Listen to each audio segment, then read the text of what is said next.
الحمد لله الذي نزل الفرقان على عبده ليكون للعالمين نذيرا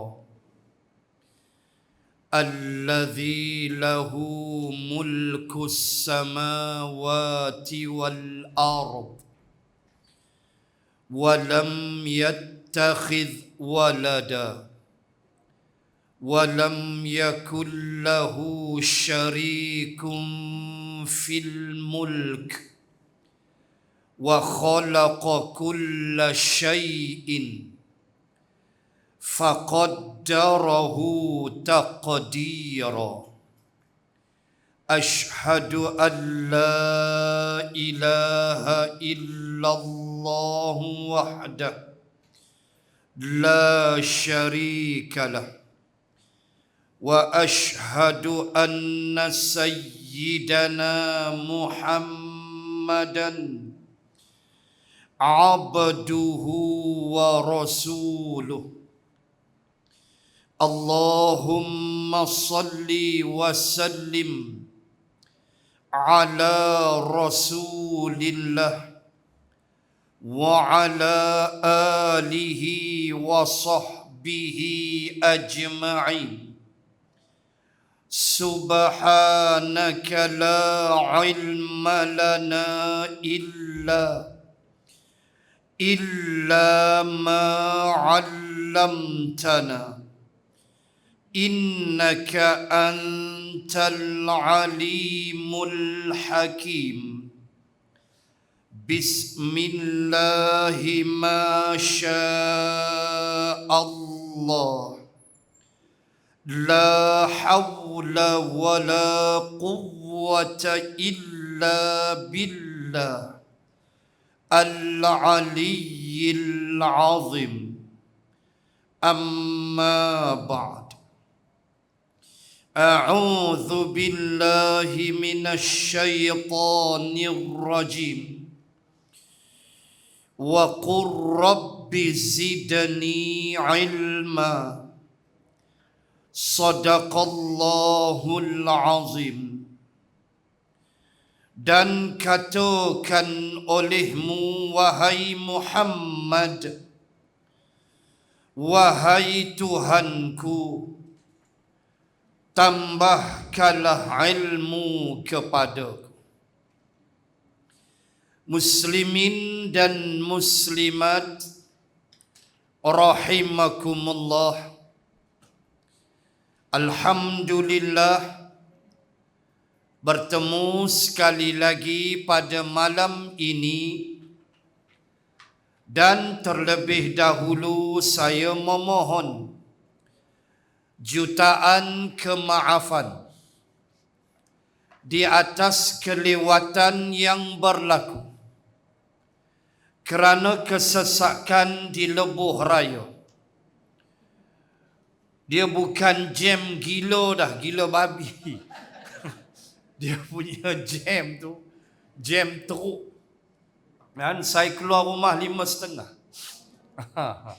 5:30 keluar rumah. Allahu Akbar, dengan hujan lagi. Jam sampailah di Jawi. Masuk Rumi, clear. Tuan-tuan muslimin muslimat, sabar tunggu tu pahala dah. Tapi siapa merungut tadi, potong sikit. Nak sebut bahawa Allah Subhanahu wa ta'ala tetap memberi ganjaran, balasan dan pahala atas kesabaran kita, terutama dalam sikap kita mencintai majlis-majlis ilmu. InsyaAllah sambung perbahasan muka surat 32, iaitulah pengajaran yang ketiga. Pengajaran yang ketiga masih lagi kita membahaskan hadis yang kelima. di dalam kitab kita Muqaddimah Mastika Hadis. Baik, pengajaran yang ketiga daripada hadis yang kelima. Orang-orang Islam diwajibkan taat kepada ketua, sekalipun ketua itu dari golongan hamba abdi. Itu pengajaran ketiga yang akan kita baca huraiannya, di mana pangkal pengajaran dia ialah kewajipan untuk taat kepada ketua, kepada pemimpin, walaupun ia seorang hamba abdi. Dan akan kita lihat perbahasan mengenai sifat kepimpinan itu. Baik.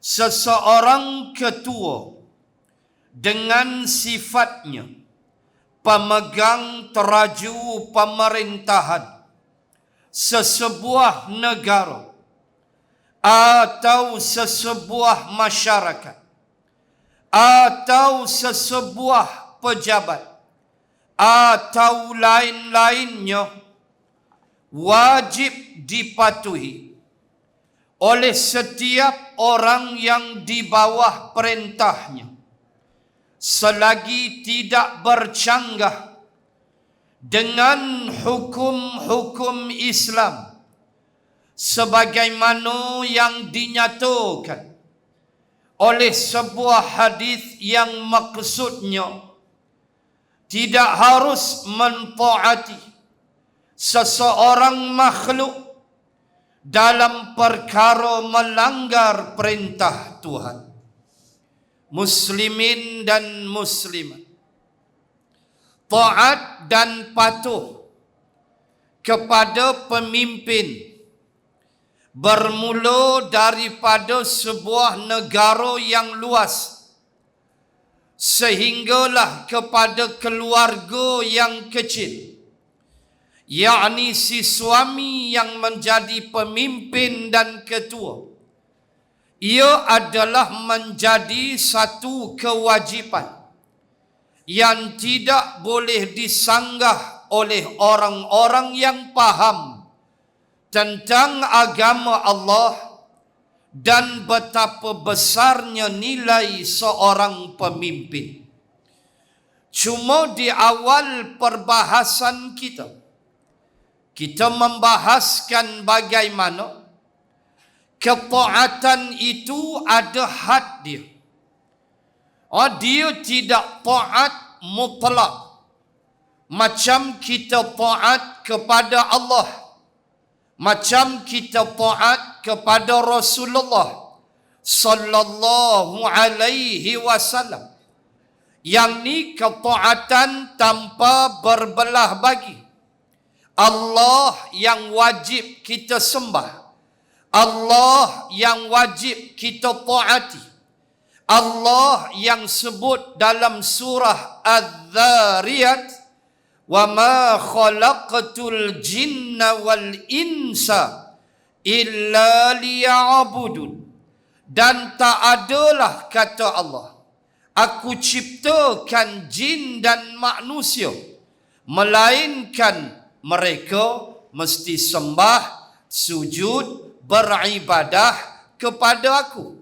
Kita langgar, kita berdosa, hukum di Allah, masuk dalam neraka wal'iyadza billah.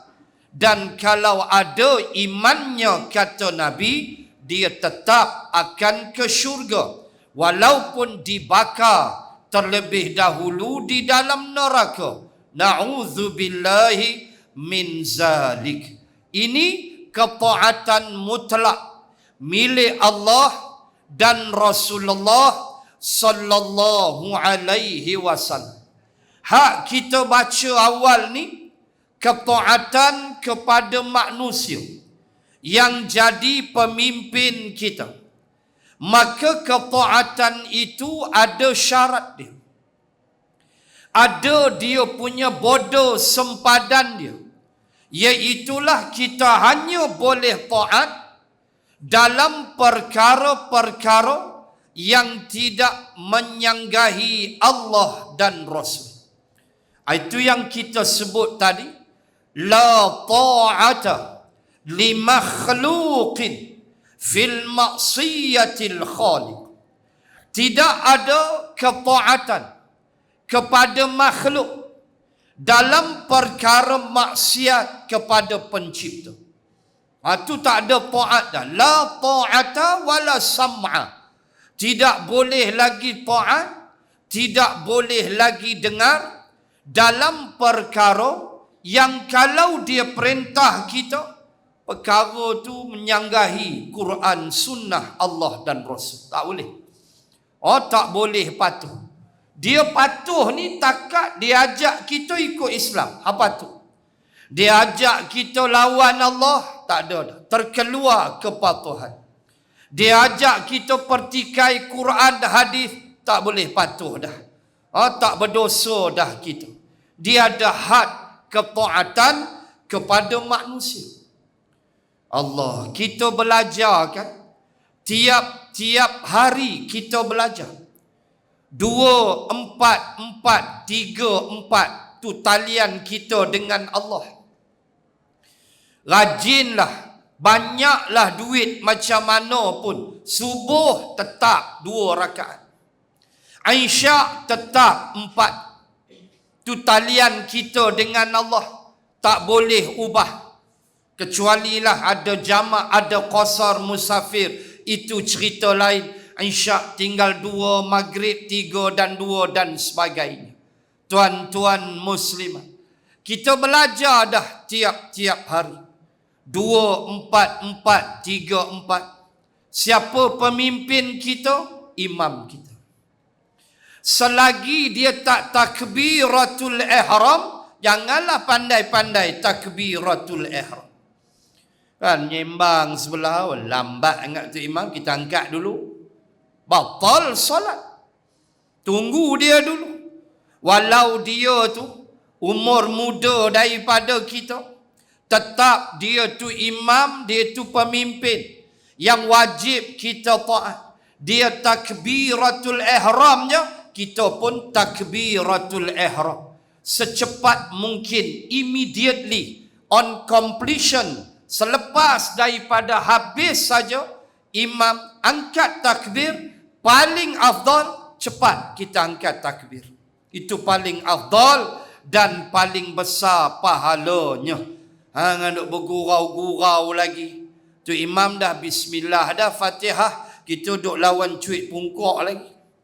Ni kadang kita tengok di masjid-masjid orang tua-tua ni, jantan-jantan ni duk bergurau tak ketahuan. Tu imam dah Fatihah dah, dia duk cuit-cuit kawan lagi. Tu tak beradab, melepaskan pahala besar, iaitu imam takbiratul ihram. Kita jangan tunggu dah, angkat takbir lalu.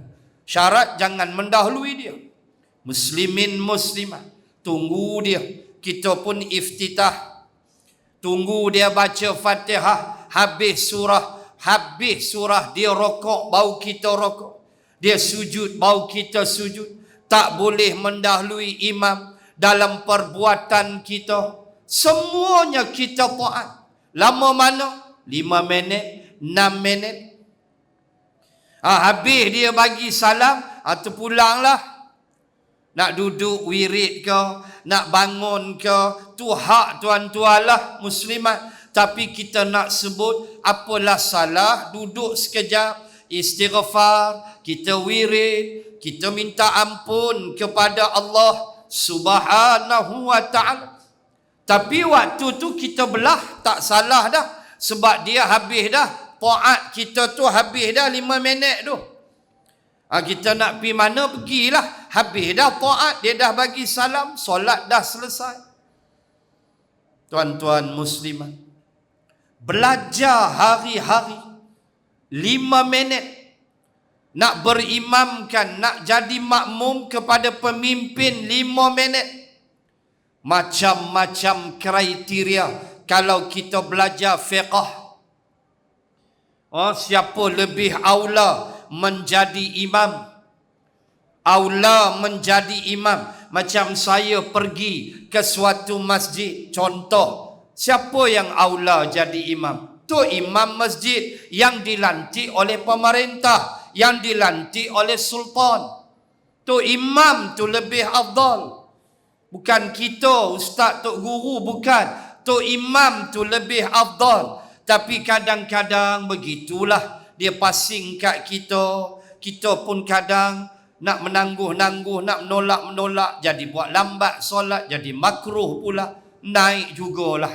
Walaupun hati tu kadang-kadang tak nak, biarlah imam tempatan, biarlah imam yang dilantik oleh pemerintah. Kriteria dia ada, nak lantik pemimpin 5 minit. Tak cukup dengan tu, bahas lagi dalam fiqah, 2 orang A dan B, siapa layak jadi imam? A kahwin, B belum kahwin, layak A yang dah kahwin. Walaupun dia baca inna a'tayna qul huwa, pasal dia dah berkahwin, dia lebih afdal daripada si bujang. Kerana tanggungjawab beban dia sebagai seorang suami mengatasi yang belum kahwin. Kok dua-dua dah kahwin, dua-dua hafaz Quran, dua-dua 30 juzuk habis, dua-dua dah kahwin, dinilai pula siapa yang lebih faqih di sudut ilmu fiqah, siapa yang agak reti sikit. Hukum muafiq ke, masbuk ke, mufarraqah ke, macam-macam lah bab fiqah ni. Dia reti lah. Bab zakat ke apa, dia fiqah, dia mahir sikit, maka dialah imam. Tuan-tuan muslimat, 5 minit ya, macam-macam syarat. Tambah nak pilih 5 tahun, ke situ pula perginya. Kan, parlimen bubar. Perak bubar Dun, kami Kedah tak bubar. Kami bubar parlimen aja. Kedah, Kelantan, Terengganu dan 3 negeri lagi. Hak bubar Perak, Perlis dan Pahang, 3 P. Silap-silap P terus. 3 P. Nak pilih 5 tahun, lagilah syarat dia cukup besar. Dan antaranya disebut ialah persoalan tak boleh taat dalam keadaan kalau pemimpin itu, kita tahu dah, memang jenis kadang-kadang bab agama ni teruk. Semayang pun tidak, Allah tahu dah. Solat tidak, apa pun tidak. Tu sah dipilihlah jenis orang macam ni. Tuan-tuan, ni bukan benda kecil wahai muslimat. Yauma nad'u kulla unasim bi imamihim. Suratul Isra. Pada hari, kata Allah, nad'u, kami akan panggil kamu. Setiap insan, kata Allah, kami akan panggil bi imamihim, bersama dengan imam mereka. Cuba buka tafsir. Imam, Ustaz, biasa je imam radhi itu ada imam isyak. Tak, bukan imam semayang. Imam tu pemimpin. Kamu akan bangun dengan pemimpin kamu. Kamu akan bangun dengan kepimpinan kamu di dunia. Allahu Akbar. Bukan benda kecil. So nak pilih siapa? Tepuk dada, tanya jari tu. Tepuk dada, tanya jari. Yang kita nak sebut, al-yawma nakhtimu ala afwahihim wa tukallimuna aydihim. Ingat, jari tangan akan bercakap. So dia akan nabaklah nanti siapa yang dia pangkah, pilih elok-elok, bawalah negara kita Malaysia ke arah kesejahteraan di bawah redha dan kasih sayang Allah Subhanahu wa ta'ala. Kalau sekadar pilih pemimpin nak buat jalan, negara komunis pun berlambak jalan. Kalau sekadar pilih pemimpin nak buat balai raya, berlambak dengan hantu raya pun ada. Kena reti elok, ia bukan soal kecil. 5 minit kita pilih imam pun macam-macam yang ilmu fiqah bahas. Tambahlah 5 tahun, tuan-tuan muslimat pun entah berapa kali mengundi, faqih dah, faham dah apa yang perlu dilakukan. Muslimin dan muslimat, ingat ketaatan terbatas bagi manusia. La ta'ata li makhluqin fil maksiyatil khaliq. Hatta kata Allah, wa in jahadaka litusyrika bi ma laysa laka bihi ilmun fala tuti'huma. Di awal suratul Ankabut, ketika Allah memerintahkan kita untuk taat kepada ibu dan ayah kita, juga dalam surah Luqman diperintahkan taat kepada ibu dan ayah kita. Namun apa kata Allah?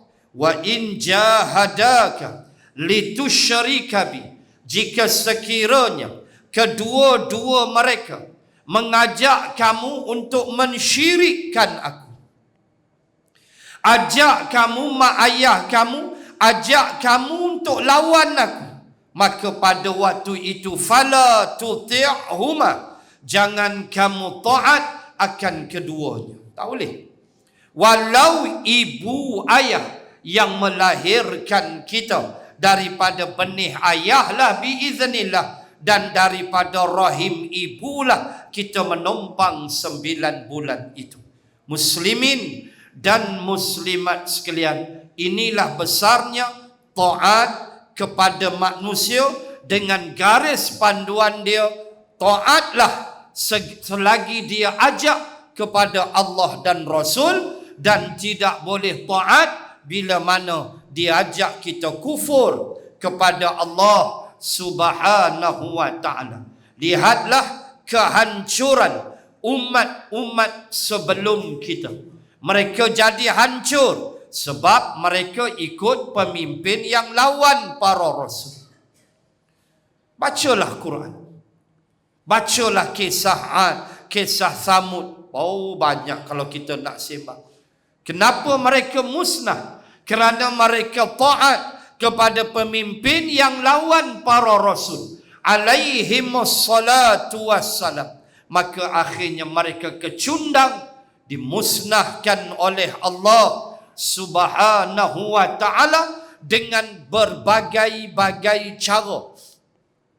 Baca Quran, ada yang Allah hantar sab'a layalin wa thamaniyata ayyamin husuma fataral qauma fiha sar'a ka'annahum a'jazu nakhlin khawiyah.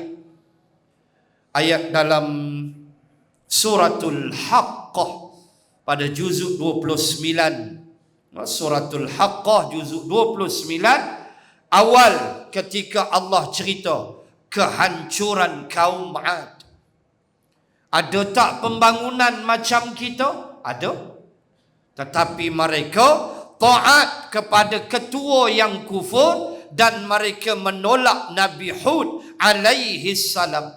Akhirnya Allah kirim kepada mereka sab'a layalin, angin puting beliung. Angin puting beliung yang meniup selama mana? Sab'a layalin wa thamaniyata ayyam, bertiup 7 hari 7 malam, dan hari ke-8 baru berhenti. Siapa cakap? Allah.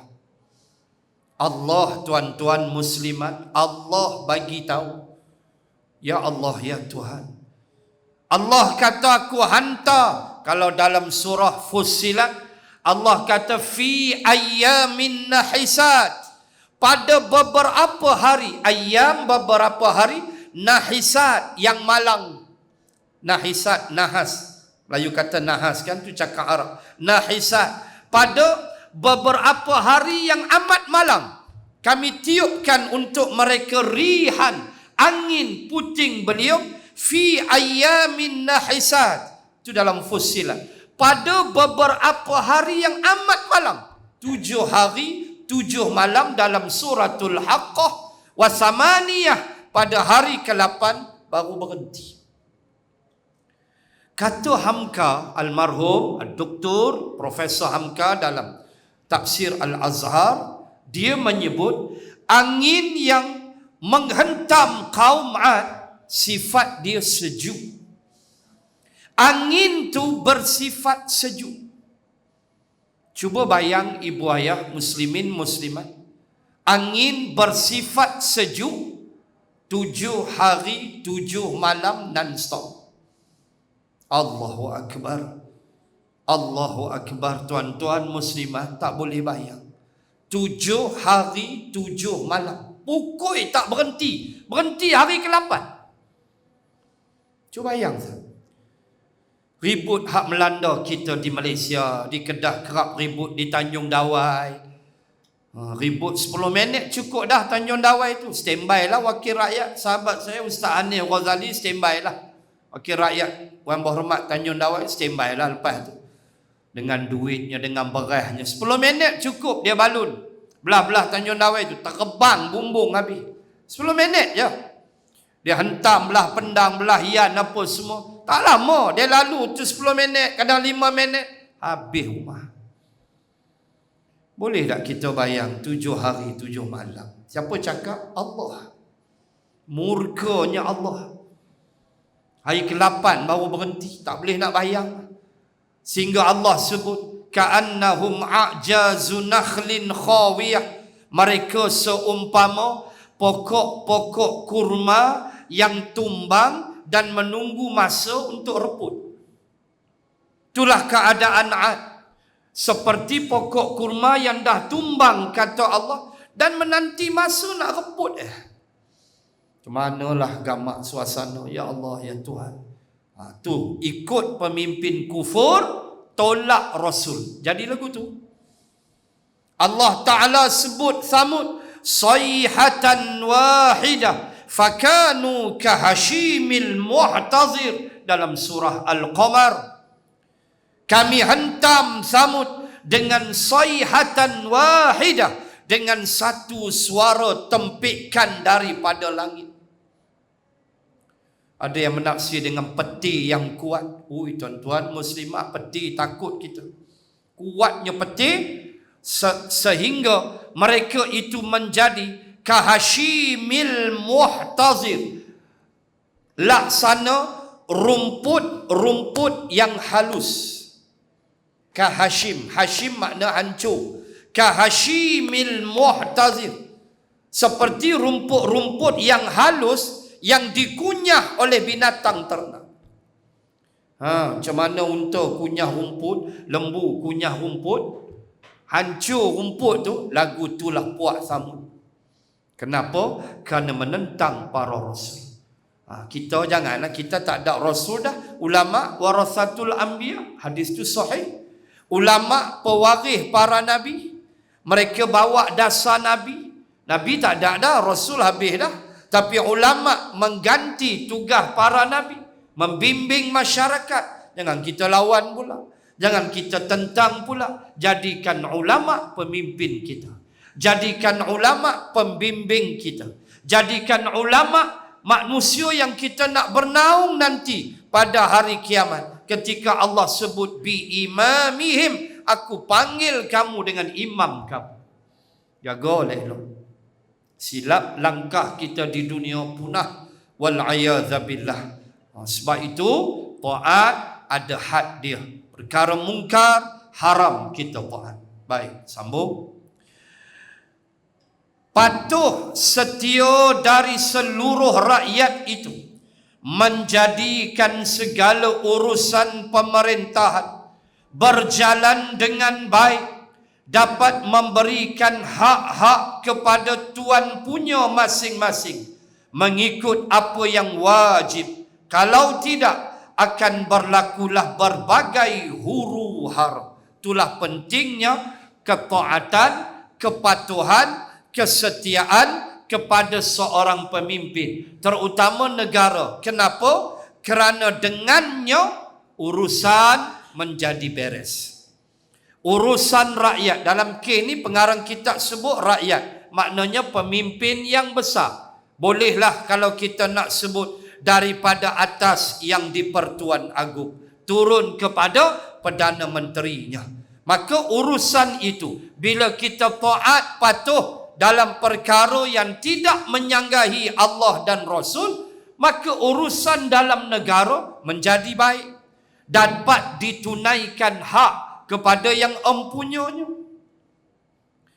Oh, tu dia. Sebab itu dalam perlembagaan Malaysia, dia ada satu, dalam perlembagaan dia ada satu law, satu undang-undang, tidak boleh dipanggil dahagi ataupun buruh lah kata Arab, penderhaka kepada sultan, kepada pemerintah.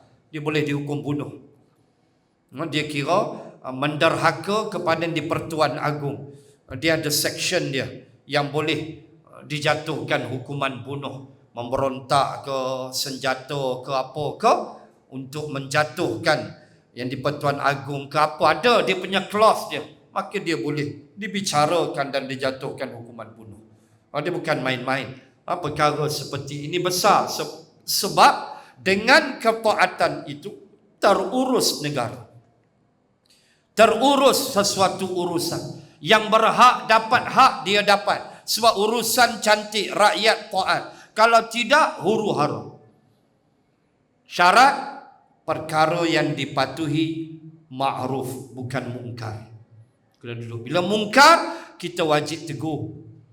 Diajak pada mungkar, tak boleh taat. Di samping tu wajib kita menegur. Wajib tegur. Itu yang Nabi sebut di dalam suatu hadis yang sahih. Ketika Rasulullah berada atas kuda waktu itu, lalu ada sahabat yang bertanya, ayyuhal jihadul akbar. Sahabat tanya, ya Rasulullah, apakah jihad yang paling besar? Waktu itu Nabi atas kuda nak pergi perang. Lalu Rasulullah menjawab, jihad yang paling besar ialah engkau bercakap benda yang benar, benda yang betul di hadapan pemerintah yang zalim. Pemimpin pemerintah tu zalim, tak betul. Kita bercakap benda betul depan dia. Maksudnya kita menegur dia, kita ajak dia balik kepada Islam. Allahu Akbar. Dalam keadaan Nabi kata, itulah dianggap jihad yang paling besar. Menegur, kamu bercakap benda yang hak di hadapan pemerintah yang zalim. Benda ni senang ke susah? Susah. Yang banyak bodek. Yang banyak bodek. Hak tak betul pun diam. Allowance masuk. Bahaya. Biarkan dia dalam kesesatan. Walhal kamu ada ilmu, kamu boleh tegur dia. Tak, dia diam. Bahaya. Maka sebab itu benda ni benda susah. Nak menegur seorang pemimpin, bila jadi pemimpin pemerintah ni, tuan-tuan muslimat fahamlah. Dengan jawatan dia, dengan polis keliling dia, dengan askar, dengan edikong dia, pegawai pengiring dia, macam-macam lah, banyak lah. So kadang-kadang, ialah manusia. Sifat kadang-kadang dia rasa dia hebat, wal'ayadzabillah, yang bila kadang-kadang ditegur seorang pemimpin, kadang-kadang berlaku perkara-perkara yang tidak sepatutnya berlaku. Maka sebab itu ia adalah perkara yang cukup susah. Tapi kalau boleh buat, alhamdulillah, kita menyelamatkan dia, menyelamatkan negara daripada ditimpa kemurkaan Allah. Sebab bila pemimpin buat zalim, terbukalah amarah Allah. Itu yang Nabi pesan. Hendaklah kamu, kata Nabi, di atas dasar amar ma'ruf nahi mungkar, atau kata Nabi, Allah tidak lagi mendengar doa. Itu ada dalam satu hadis. Kita tak tegur, akhirnya negara jadi hancur. Waktu tu baru kita nak doa, Nabi kata fala yustajabulah, tidak diperkenankan doa kamu. Bahaya. Bahaya. Sebab itu selagi ada ruang, kita tegur. Sebab itu saya kata, ada baiknya sistem pilihan raya demokrasi. Walaupun setengah-setengah kata ni bukan daripada Islam, sistem Islam ialah sistem khilafah. Benar. Tetapi paling tidak, dengan sistem yang ada ini, kita dapat, alhamdulillah, dengan kepelbagaian parti, adanya parti yang boleh memerintah dan melaksanakan dasar Islam sekadar yang dia mampu melalui demokrasi.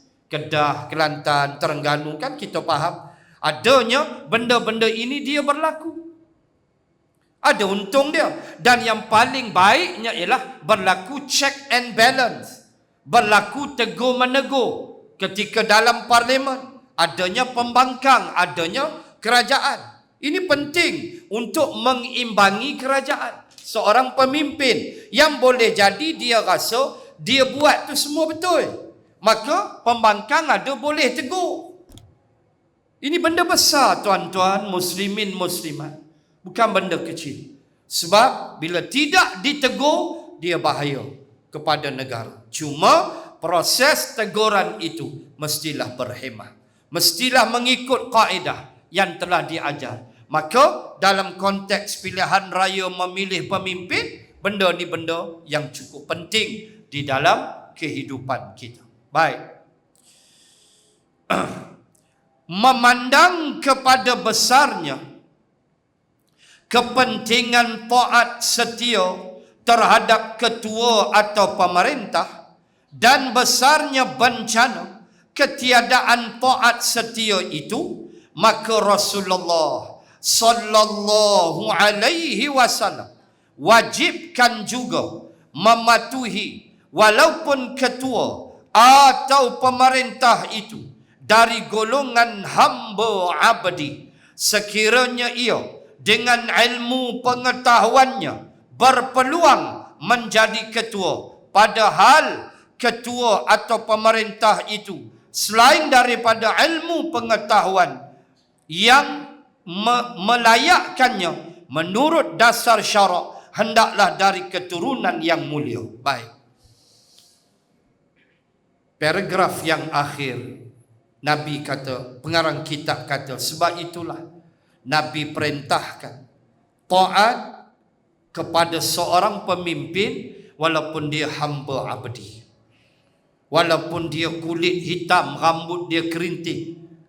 Asalkan dia beriman kepada Allah, dia berilmu, dia beriman dan dia ada kelayakan untuk dia menjadi pemimpin. Selain daripada ilmu, tubuh yang sihat juga masuk dalam senarai. Seperti contoh firman Allah pada pada juzuk yang kedua daripada suratul Baqarah. Hujung nak habis juzuk 2. Kalau tak silap saya ayat 247, 248 begitu. Al-Baqarah. Kisah Talut lawan Jalut. Talut adalah beriman, Jalut kufur. Baca dalam ayat tu, wa qala lahum nabiyyuhum innallaha qad ba'atha lakum Taluta malika. Lalu berkatalah nabi mereka, nabi di kalangan Bani Israel. Ada tafsir menyebut Nabi Samuel, seorang nabi yang memberitahu Bani Israel untuk melantik seorang lelaki untuk pergi berjuang berperang melawan tentera kufur, nama dia Jalut. Talut beriman, Jalut kufur. Baik. Lalu Allah cerita, nabi ni, wa qala lahum nabiyyuhum, lalu berkatalah kepada mereka nabi mereka, innallah, sesungguhnya Allah, qad ba'atha lakum, telah membangkitkan untuk kamu Taluta malika, seorang lelaki nama dia Talut. Tengok syarat Allah letak, menjadi ketua untuk pimpin Bani Israel pergi lawan dengan Jalut. Baik. Bila Bani Israel dengar Talut jadi ketua. Mereka jawab, qalu anna yakunu lahul mulku alaina wa nahnu ahaqqu bil mulki minhu wa lam yu'ta sa'atan minal mal. Inilah yang merosakkan manusia. Apa dia? Allah cerita Bani Israel bila dengar je Nabi Samuel kata Talut jadi pemimpin, Allah suruh. Mereka kenal Talut. Sekejap lagi tengok Talut ada apa. Talut ni miskin. Talut ni tak kaya tara mana, tapi dia ada dua benda. Sekejap lagi kita tengok. Saya nak sebut dulu apa jawapan Bani Israel, dan inilah jawapan yang menjahannamkan umat. Apa Bani Israel kata? Anna yakunu lahul mulku alaina wa nahnu ahaqqu bil mulki minhu walam yu'ta sa'atan minal mal. Kata Bani Israel, wahai Nabi Allah, kami ni lebih layak jadi ketua daripada Talut. Sebab kata mereka, lam yu'ta sa'atan minal mal. Tengok jahanam umat. Kata puak-puak Bani Israel yang kurang hajar biadab ni, kata apa? Apa hal pula nak lantik Talut? Talut tu tak ada harta. Nampak? Nilai pemimpin pada banyaknya harta. Ini yang berlaku. Nak pilih pemimpin, tengok siapa banyak bagi harta. Berat. Istilahlah, siapa banyak bagi projek. Dia kira projek kan? Kata Bani Israel, Talut tak layak. Sebab lam yu'ta sa'atan minal mal. Talut tak sa'ah, wasi'ah. Makna luas, makna banyaklah. Al-mal harta. Talut ni tak ada harta. Lantik buat apa? Lantik kami duit banyak. Nak berapa kami tabuk Ini berlaku tuan-tuan muslimat. Jangan kata berlakulah. Berlaku zaman tu Talut. Waktu tu Nabi Daud, salah seorang tentera Talut ialah Nabi Daud. Nabi Daud waktu tu umur 10 tahun. Nabi Daud 10 tahun. Pakai terbih dia lastik jalut mampus itu Itu panjanglah cerita mereka perang tu. Saya nak sebut yang ni. Jangan nilai pemimpin pada harta. Jahanam kita rosak. Baca Quran. Al-Furqan juzuk 18 ayat 7. Wa qalu ma li hadzal rasul ya'kulu at-ta'am wa yamshi fil aswaq laula unzila ilaihi malakun fayakuna ma'ahu nadhira. Ayat 8. Au yulqa ilaihi kanzun au takunu lahu jannatun ya'kulu minha. Tengok surah Al-Furqan, surah nombor 25, juzuk 18, kongsi 2 dengan juzuk 19 Al-Furqan. Saya baca ni juzuk 18 ayat nombor 8. Tuan-tuan muslimat, tengok hujah Abu Jahal. Ketika Abu Jahal kempen nak tolak Rasulullah, ketika Abu Jahal dan kepimpinan Quraisy yang kufur berkempen supaya orang Makkah jangan ikut Nabi, antara yang mereka kempen apa? Au yulqa ilaihi kanzun. Kata Abu Jahal, kenapa tidak turun pada Muhammad, longgokkan harta benda daripada langit? Kenapa tak turun pada dia selungguk harta benda? Harta. Nak jadi mimpin, tengok kaya ke tak kaya. Dinilai dengan harta. Allah. Tuan-tuan, kata Abu Jahal, au takunu lahu jannatun ya'kulu minha. Atau Muhammad ini dia mempunyai kebun anggur, kebun kurma yang kita tengok, ya'kulu minha, dia makan hasil kebun tu. Barulah okey.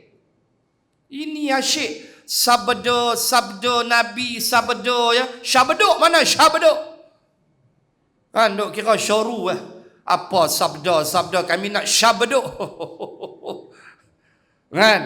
Ni apa ni? Sikit-sikit firman Allah, firman. Apa firman? Kami nak fermit.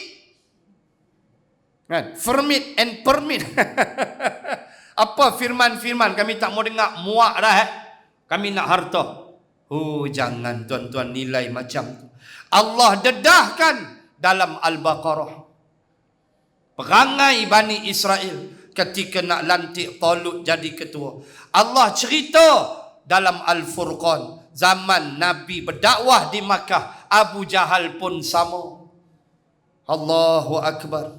Kalau dalam Al-Isra lagi dahsyat. Apa Allah kata? Au takuna laka baitum min zukhrufin. Kami nak tengok Muhammad ada baitun, sebuah rumah, min zukhrufin, rumah yang terhias, rumah yang cantik. Kalau kita rumah banglo lah. Kan Nabi Muhammad apa hang sembang cakap dengan Jibril lah, apalah banglo, rumah hang pun tak ada, duk tumpang Abu Talib ya. Kami nak tengok rumah banglo hang bela kambing ya. Hina Nabi sebab bagi mereka pemimpin mesti dengan harta. Inilah yang salah tuan-tuan muslimat. Harta ndak tak? Ndak. Harta tu keperluan tapi bukan matlamat hidup. Keperluan. Tuan-tuan muslimat kena faham.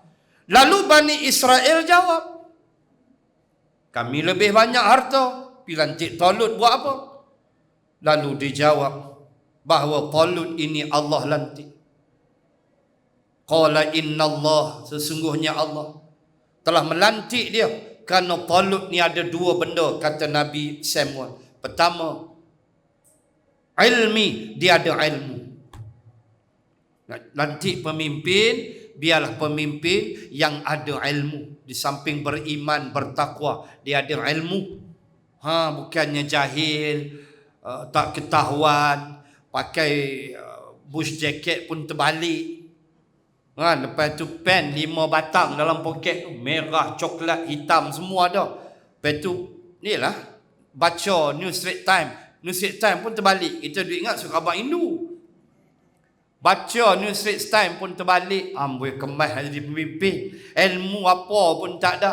Kita kata hudud, dia kata hud-hud. Oleh leceh lagu tu. Kan, tu bukan dia. Kita mesti faham. Pemimpin selain beriman, berintegriti, rasuah tak ada, apa tak ada, bersih elok, ilmu. Kalau bersih elok, rasuah, riba, judi, apa tak main tapi duk tak reti bahasa, leceh ya. Masbuk pun tak reti, nak tambah rakaat pun tak tahu, takat mana muafiq dia dengan imam 3 rukun fi'li ke apa pun dia tak tahu. Dia kira sujud sudah, lingkup. Mu ada ilmu. Paling tidak kutlah mati anak kita, bini kita, laki kita, hang jadilah imam. Paling tidak dia pun masuk. Allahu Akbar, kita arba'at takbiratun fardu kifayah, dia hantam rokok. Mampu hantam lepas baca Fatihah, orang selawat ke Nabi yang kata takbir, dia hantam rokok. Eloklah pemimpin lagu tu. Bila kita tegur, dia jawab pula loya buruk, dia kena rokok sembahyang jenazah sebab yang mati tu pak mentua dia. Dia kata kena hormat lebih kepala otak dia. Ini cerita kartun yang kita kena faham. Ilmu yang kedua, al-jismi, jisim, tubuh mau sihat.